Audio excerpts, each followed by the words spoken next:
Melanjutkan alur cerita Donghua Stella Transformation Season 6 versi novelnya, jangan lupa subscribe.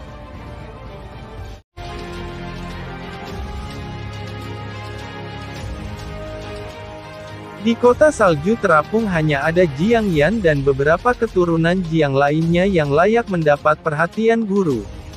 Sedangkan untuk orang lain kurasa tuan itu tidak akan repot-repot memperhatikan mereka. Itu benar, Qin Yu mengangguk dan berkata. Kota salju terapung saat ini memang tidak menarik bagi Jiang Lan. Jika ada sesuatu yang tidak bisa dia lepaskan maka kemungkinan besar pelayan lamanya dari rumah kayu yang telah mengikutinya selama miliaran tahun. Kakak, kapan kita akan mendirikan pangkalan di alam ilahi? Saat ini kami sudah memiliki Anda, Kakak Lear dan God King Yi Feng, 3 ahli hebat di pihak kami. Mixed Hairbird dan saya menggabungkan juga bisa dengan enggan dianggap sebagai ahli juga. Oh benar, ada juga tuan. Kekuatan kita ini seharusnya bisa berakar di alam ilahi sekarang. Hou Fei bertanya dengan antisipasi. Apa yang paling diinginkan Hou Fei adalah menempati wilayah alam ilahi dan menjadi salah satu kekuatan utama alam ilahi sejajar dengan 8 tanah suci besar dan 3 kekuatan ascender besar. Jangan cemas, kita tunggu sampai Lear selesai melahirkan anaknya. Qin Yu berkata sambil tersenyum. Qin Yu, sebuah suara terdengar. Seorang pria masuk dari luar taman. Itu Yi Feng yang telah dibawa Qin Yu dari alam ilahi.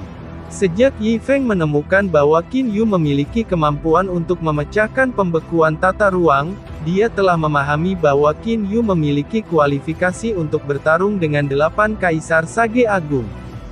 Jadi Yi Feng telah memutuskan untuk membantu Qin Yu. Bagaimanapun sejak Zuo Qiumei meninggal, Yi Feng menjalani hari-harinya dengan sangat menyakitkan. Yi Feng juga ingin membalas dendam Zuo Qiumei. Sebelumnya ia hanya melalui Qin Yu dan Lear hanya membuang hidup mereka untuk balas dendam. Itulah alasan mengapa dia tidak setuju untuk membantu mereka. Paman Yi Feng, Qin Yu melihat Yi Feng dan segera berdiri. Oh, kamu sedang bermain catur. Yi Feng melihat ke papan catur sambil tersenyum. Hou Fei segera mulai melambaikan tangannya. Dia segera mengacaukan papan catur. Setelah itu Hou Fei tertawa hampa pada Yi Feng. Haha, God King Yi Feng, halo untukmu juga. Yi Feng tidak tahu harus tertawa atau menangis. Pada saat ini Qin Yu tiba-tiba teringat dari tongkat harta karun spiritual Grand Mist tingkat pertama 10.000 Willow yang telah ia buat. Dia memutuskan bahwa harta ini harus diberikan kepada seorang ahli, terutama ahli yang dia percayai. Paman Yi Feng, tongkat ini adalah harta karun spiritual nenek tingkat pertama yang telah saya buat, saya memberikannya kepada Anda. Qin Yu membalik tangannya dan mengeluarkan tongkat itu. God King Yi Feng melihat ke tongkat merah tua ini. Tatapannya kemudian diarahkan ke jejak hijau di ujung tongkat. Harta karun spiritual nenek tingkat pertama. Yi Feng sangat terkejut. Dia juga mendengar bahwa Qin Yu adalah dewa pengrajin baru. Namun ketika harta karun spiritual nenek tingkat pertama muncul di hadapannya ini diberikan kepadanya, ini memang sangat mencengangkan baginya. Setelah beberapa saat Yi Feng menjadi tenang. Qin Yu, saya telah menerima niat Anda harus menyimpan harta karun spiritual nenek tingkat pertama ini. Yi Feng berkata sambil tersenyum. Qin Yu segera mengagumi Yi Feng. Untuk dapat melakukan hal seperti itu ketika disajikan dengan harta karun spiritual nenek kelas 1 itu memang sangat layak untuk dihormati. Paman Yi Feng, kamu tidak perlu menolaknya. Dari pihak kami hanya memiliki Paman Lan, Paman Yi Feng dan Lear sebagai ahli level God King.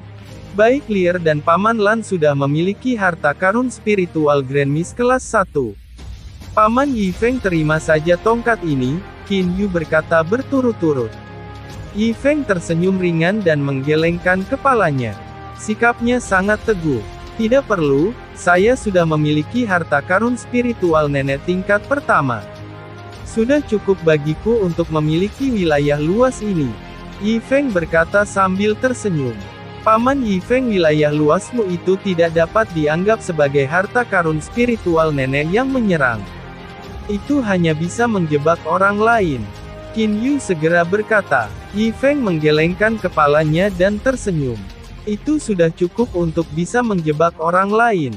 Dengan wilayah luas ini menjebak orang lain, God Kings biasa tidak akan bisa melarikan diri sama sekali.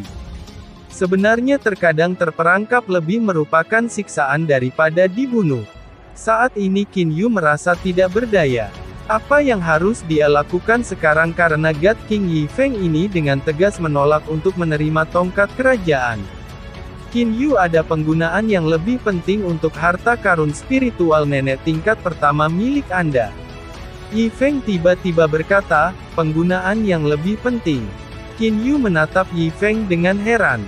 Mungkinkah kamu menyarankan agar aku menggunakan harta karun spiritual nenek kelas 1 ini untuk mengundang God Kings tersembunyi lainnya? Saya tidak akan lega memberikan harta karun spiritual nenek kelas 1 ini kepada mereka. Qin Yu percaya bahwa lebih baik baginya untuk memberikan harta kepada orang-orang yang dia percayai. Aku memang berencana mengajakmu pergi mengundang God King. Adapun God King yang tersembunyi ini, Anda benar-benar bisa diyakinkan dengannya. Itu karena dia adalah kakak perempuan Amei Zuo Qiulin. Zuo Qiulin. Qin Yu terkejut. God King of Life memiliki seorang kakak perempuan. Zuo Qiulin. Paman Yifeng, apakah Anda berbicara tentang kakak perempuan Bibi Zuo Qiumei? Mengapa Anda menyebut dia? Pada saat ini Jiang Li juga masuk dari luar. Pikiran Qin Yu tiba-tiba memancarkan cahaya pencerahan. Dalam hal siapa yang paling akrab dengan masalah Zuo Qiumei, tentu saja Jiang Li. Lier, Paman Yifeng ingin aku menggunakan harta karun spiritual nenek kelas 1 ini untuk mengundang Zuo Qiulin, kata Qin Yu.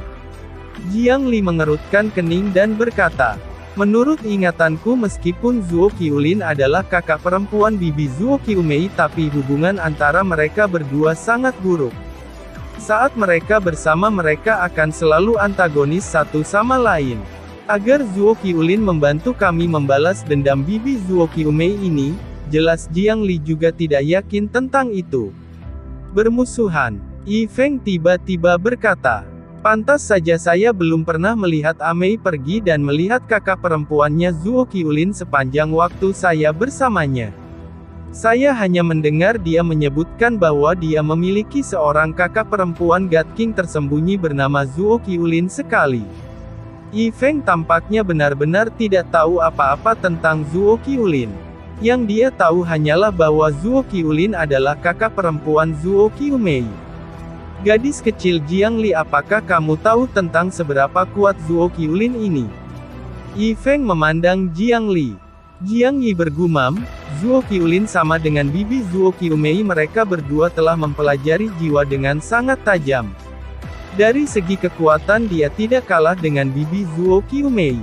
Dia bahkan sedikit lebih kuat. Sedikit lebih kuat, kata Yifeng kaget. Saat itu alasan mengapa Zuo Qiumei dikepung dan dibunuh oleh Kaisar Sage adalah karena kekuatannya sangat kuat. Kalau tidak, mengapa mereka repot-repot mencoba membunuhnya? Kekuatan Zuo Qiumei sudah mendekati kekuatan Kaisar Sage. Zuo Qiulin ini dia sebenarnya sedikit lebih kuat darinya. Menurut beberapa detail dari ingatan Bibi Zuo Qiumei bahwa Zuo Qiulin juga disebut sebagai God King of Death. Jiang Li berkata dengan serius. Qin Yu, Yifeng dan bahkan Hou Fei dan Hei Yu terkejut. God King of Death. Ini bukanlah gelar yang berani diklaim oleh God Kings biasa sebagai milik mereka. Bibi Zuo Qiumei meneliti jalan kehidupan, dia meneliti cara menyelamatkan seseorang dengan lebih baik melalui jiwa mereka. Sedangkan untuk kakak perempuannya dia meneliti jalan kematian. Dia meneliti bagaimana membunuh seseorang dengan lebih mudah melalui menggunakan jiwa. Qin Yu, Yifeng, Hou Fei, dan Hei Yu semuanya tercengang. Zuo Qiumei mampu dengan mudah memulihkan jiwa. Itulah alasan mengapa dia disebut God King of Life. Kalau begitu bagaimana dengan kakak perempuannya? Seberapa kuat metode pembunuhan kakak perempuannya? Membunuh itu mudah sedangkan mengobati itu sulit. Jika metode yang sama diterapkan pada bidang pembunuhan, betapa menakutkannya itu, mungkin bagi saya. Sebenarnya ada orang abnormal yang meneliti jiwa hanya untuk membunuh orang lain. Ho Fei berteriak kaget. Qin Yu sedikit mengerutkan kening. Lear, menurutmu apakah God King of Death ini akan membantu kita jika kita pergi dan mengundangnya? Jiang Li terdiam sesaat. Dia lalu berkata, sulit untuk mengatakannya. Menurut apa yang saya ketahui dari ingatan Bibi Zuo Qiumei, Bibi Zuo Qiumei sangat baik dengan saudara perempuannya selama masa kecilnya. Hanya saja nanti ketika kekuatan mereka menjadi semakin kuat, mereka berdua menjadi sangat antagonis satu sama lain. Logikanya menurutku mereka harus tetap memiliki cinta keluarga dari para suster. Hanya dari dalam ingatan Zuo Qiulin benar-benar terlalu kejam terhadap seseorang. Jiang Li mengingat kembali pemandangan dari ingatan Zuo Qiumei. Oh, Qin Yu mulai merenungkan. Setelah beberapa saat kata Qin Yu, Lear, apakah kamu tahu di mana Zuo Qiulin itu? Itu yang saya tahu. Dia berada di tepi Laut Utara. Di tepi Laut Utara ada bongkahan es yang mengapung di atas air laut. Dia adalah penguasa tertinggi di tempat itu. Jiang Li segera berkata. Qin Yu segera teringat berbagai lokasi dari 10 ditambah God Kings tersembunyi. Memang ada God King yang tersembunyi di tepi Laut Utara. Hanya saja aura God King yang tersembunyi itu benar-benar tidak jelas.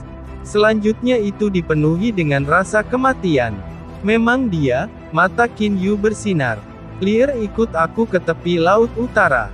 Apakah itu baik? Qin Yu tersenyum dan bertanya. Jiang Li tersenyum cemerlang dan mengangguk. Di ujung utara Laut Utara ada benua es yang mengapung.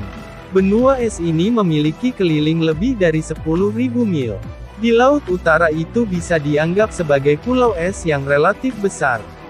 Udara dingin bertahan di pulau es ini sepanjang tahun.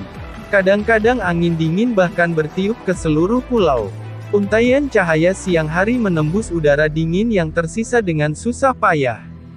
Dalam ketidakjelasan yang berkabut, orang bisa melihat dua sosok mengenakan gaun putih berjalan berdampingan dari tempat yang jauh. Itu adalah Qin Yu dan Jiang Li. Setelah teleport ke pulau es ini, Qin Yu dan Jiang Li tidak terburu-buru untuk menemukan Zuo Qiulin. Sebaliknya mereka berdua mulai mengapresiasi pemandangan dari pulau es ini. Di sini sangat dingin, saya rasa dewa biasa harus memakai armor artefak ilahi untuk menahan dingin. Qin Yu berkata sambil tersenyum.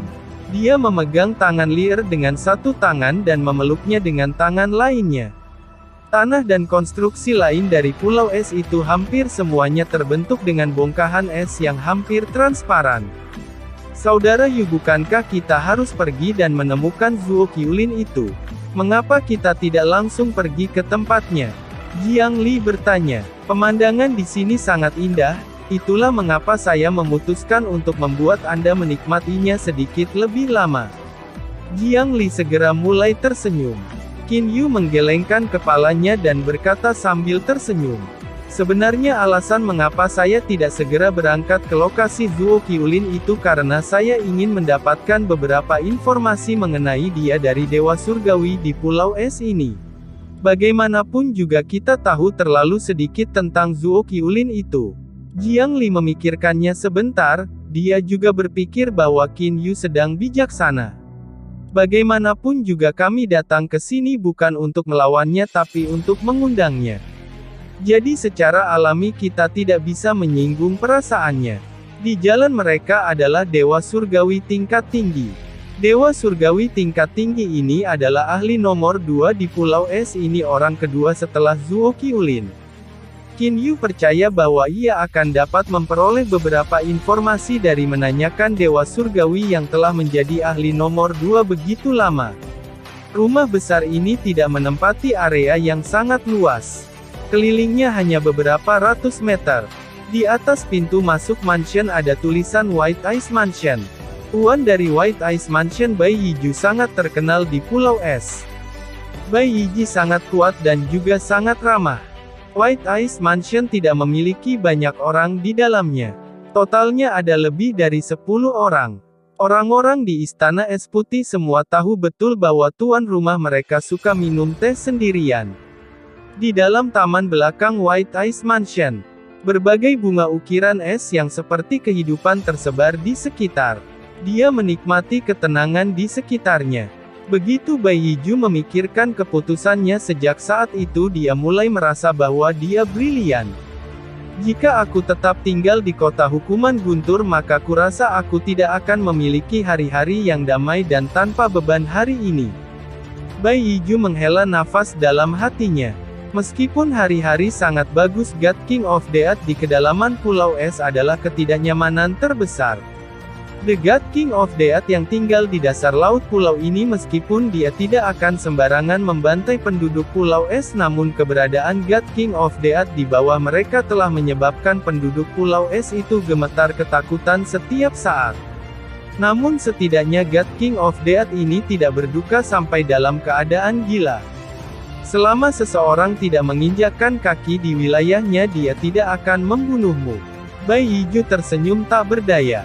Seandainya God King of Death benar-benar berduka hingga keadaan gila, maka penduduk dari seluruh Pulau Es kemungkinan besar sudah melarikan diri. Sungguh gairah yang luar biasa, rasa yang sangat lembut. Suara sederhana dan elegan terdengar di samping telinga Bai Yiju. Bai Yiju tidak bisa menyembunyikan keterkejutannya. Untuk dapat mendekatinya dewa surgawi tingkat tinggi tanpa dia sadari sama sekali seberapa kuat orang yang datang ini. Bai Yiju berbalik untuk melihat. Dia melihat seorang pria dan wanita muda mengenakan gaun putih berjalan ke arahnya dengan senyum di wajah mereka. Kedua orang ini sangat kuat. Bai Yiju menemukan bahwa meskipun kedua orang itu berdiri di hadapannya, dia sama sekali tidak mampu merasakan kekuatan mereka. Celah yang begitu besar telah mengejutkan Bai Yiju. Dia bahkan curiga bahwa dua orang di hadapannya sama-sama God Kings. Namun dia tidak berani mempercayai itu. Bai Yiju segera berdiri. Dengan nada sedikit hormat katanya, "Saya Bai Yiju, tujuan apa yang mungkin membawa Anda tuan dan nyonya ke rumah kecil saya ini? Jika ada yang Anda butuhkan, Yiju pasti akan membantu dengan kekuatan penuh saya." Pada saat dia bertanya kepada mereka, Bai Yiju sudah dengan kuat mengingat penampilan dua orang di hadapannya. Keduanya sangat akrab, perut wanita itu juga membengkak. "Saya rasa dia hamil." Tampaknya kedua orang ini adalah pasangan yang sudah menikah. Sepasang God Kings yang sudah menikah. Apakah ada pasangan seperti itu di alam ilahi? Bai Yiju mulai berpikir di dalam hatinya. Qin Yu bertanya sambil tersenyum. "Saya ingin bertanya tentang hal-hal tentang Pulau Es ini." Bai Yiju segera berkata, "Tolong tanyakan." Yiju ini telah hidup di Pulau Es ini selama ratusan juta tahun. Seharusnya tidak ada banyak hal di Pulau Es ini yang tidak diketahui Yiju ini. "Apakah Anda tahu Zuo Qiulin?" Jiang Li langsung bertanya. "Zuo Qiulin?" Bai Yiju tercengang. Dia benar-benar belum pernah mendengar nama ini sebelumnya. Bagaimanapun God King of Death tidak pernah meninggalkan mansionnya sendiri sebelumnya. Selanjutnya Zuo Qiulin tidak memiliki kesabaran untuk menginformasikan namanya kepada dewa tersebut. "God King yang tinggal di bawah Pulau Es itu," kata Qin Yu. Ekspresi Bai Yiju segera berubah. "Apakah kalian berdua membicarakan tentang God King of Death? Bisakah Anda memberitahu kami semua yang Anda ketahui tentang God King of Death ini secara detail? Jangan khawatir tentang God King of Death, dia tidak tahu bahwa kami berhubungan dengan Anda." Qin Yu berkata sambil tersenyum. Kulit Bai Yiju menjadi rileks. Dia lalu berkata, "Tuan dan Nyonya Yiju ini tidak takut Dewa Kematian tahu bahwa aku telah berhubungan dengan kalian berdua. Hanya saja Yiju ini sedikit mengkhawatirkan kalian berdua." "Mengapa demikian?" Qin Yu melihat ke Bai Yiju. Bai Yiju segera mulai berbicara. "Berbicara tentang God King of Death ini, kurasa tidak banyak orang yang tahu persis sudah berapa lama dia berada di bawah Pulau Es ini. Namun meskipun reputasi God King of Death terkenal, dia bertingkah laku sesuai dengan janjinya." "Menurut janjinya, janji macam apa?" Qin Yu segera bertanya. Bai Yiju mengangguk dan berkata, dulu sekali waktu itu saya belum sampai di pulau es ini. Pada saat itu masalah mulai menyebar ke seluruh pulau es ini. God King of the Earth telah berjanji bahwa selama orang lain tidak melangkah ke wilayah dunia bawah rumah esnya dia tidak akan membunuh siapapun dari pulau es. Namun begitu seseorang datang terlalu dekat dengan dunia bawah rumah es miliknya maka mereka pasti akan terbunuh. Dulu ada orang yang tidak percaya itu. Namun dari semua orang yang kita kenal yang telah memasuki wilayah dunia bawah rumah es miliknya mereka semua telah mati. Jejak ketakutan melintas di mata Bai Yiju. Di sekitar Underworld Istana Es God King of the Earth ini ada lapisan kabut hitam. Setelah kabut hitam menyusut kembali seorang teman baik saya dengan cepat bergegas dan menarik tubuh Dewa Surgawi tingkat menengah itu kembali.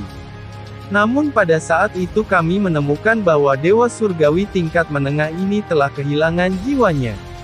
Kehilangan jiwa secara alami berarti seseorang akan mati. Qin Yu dan Jiang Li saling melirik. Keduanya tidak mengalami shock yang besar. Mereka berdua tahu betul bahwa God King of the Earth ini telah meneliti jiwa secara menyeluruh seperti God King of Life. God King of Life mampu memulihkan jiwa seseorang sedangkan God King of the Earth mampu menghancurkan jiwa seseorang. Untuk dapat membunuh Dewa Surgawi tingkat menengah dengan mudah tidak bisa dianggap banyak. Aku bertanya-tanya apakah God King of the Earth itu sengaja membunuh Dewa Surgawi tingkat menengah atau apakah kabut hitam secara otomatis membunuhnya. Qin Yu mulai merenungkan. Jika God King of the Earth dengan sengaja membunuh Dewa Surgawi tingkat menengah maka itu tidak akan terlalu gila. Namun jika itu hanya kabut hitam yang mengelilingi dunia bawah Istana Ice God King of the Earth yang berhasil dengan mudah membunuh Dewa Surgawi tingkat menengah, maka itu akan benar-benar menakutkan. Tuan dan Nyonya Yiju ini tahu bahwa kalian berdua adalah orang yang memiliki kemampuan luar biasa. Hanya saja God King of the Earth ini adalah orang yang sangat tidak berperasaan yang paling suka membunuh orang lain. Lebih jauh lagi dia lebih menyukai membunuh ahli, Bai Yiju berkata dengan serius. Apakah kalian berdua menemukan bahwa dalam jarak ratusan juta mil di sekitar ribuan pulau tidak ada satu orang pun yang tinggal di sana? Qin Yu berseru kaget. Kalau bukan karena Bai Yiju menyebutkan ini Qin Yu benar-benar tidak akan menyadarinya. Sangat biasa ada banyak pulau di Laut Utara. Mayoritas pulau memiliki beberapa penduduk di dalamnya. Namun sejumlah besar pulau yang mengelilingi pulau es itu semuanya kosong. Meskipun God King of the Earth telah berjanji bahwa dia tidak akan membunuh penduduk pulau es selama mereka tidak masuk ke wilayah Ice Mansion Underworld miliknya, untuk orang-orang di luar pulau es dia akan membunuh mereka. Dia membunuh mereka setiap tahun. Setelah pembunuhannya yang tak henti-hentinya wilayah yang tidak berpenghuni di sekitar pulau es tumbuh semakin besar. Kalau begitu kalian semua bisa kembali ke alam ilahi, Jiang Li berkata. Bai Yiju tertawa getir menggelengkan kepalanya dan berkata, kami yang dari pulau es tidak berani meninggalkan pulau es. Itu karena tempat ini benar-benar terlalu jauh dari benua utama alam ilahi.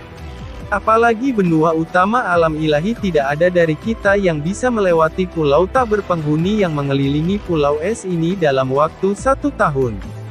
Karena kita tidak dapat terbang di atas pulau tak berpenghuni begitu God King of the Earth memutuskan untuk membunuh orang, kita yang telah meninggalkan pulau es pasti akan dibunuh. Qin Yu dan Jiang Li tiba-tiba menyadari. Tidak peduli seberapa kuat Dewa Surgawi mereka tidak akan mampu melampaui God King. Karena Bai Yiju dan Dewa Surgawi lainnya tidak mampu melakukan teleportasi mereka hanya bisa terbang. Terbang melewati daerah tak berpenghuni yang mengelilingi pulau es dalam waktu singkat adalah hal yang mustahil. Namun Tuan dan Nyonya Anda semua tidak perlu mengkhawatirkan kami. Hari-hari kami di pulau es sangat damai. Area pulau es juga relatif besar dan populasi pulau es juga cukup besar. Selain itu wilayah dunia bawah tanah Istana Es God King of the Earth juga tidak sebesar itu. Selama kita menghindarinya tidak akan ada bahaya bagi hidup kita, Bai Yiju berkata sambil tersenyum. Qin Yu dan Jiang Li saling melirik.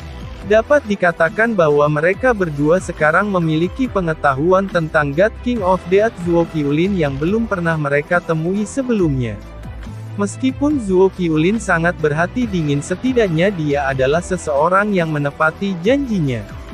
Kalau begitu kita akan pergi, Qin Yu berkata sekaligus. Dia tidak ingin bertanya lagi. Itu karena Qin Yu tahu berdasarkan apa yang dia dengar bahwa penduduk Pulau Es ini tidak tahu banyak tentang Zuo Qiulin. Bai Yiju segera membungkuk. Qin Yu dan Jiang Li berbalik untuk pergi.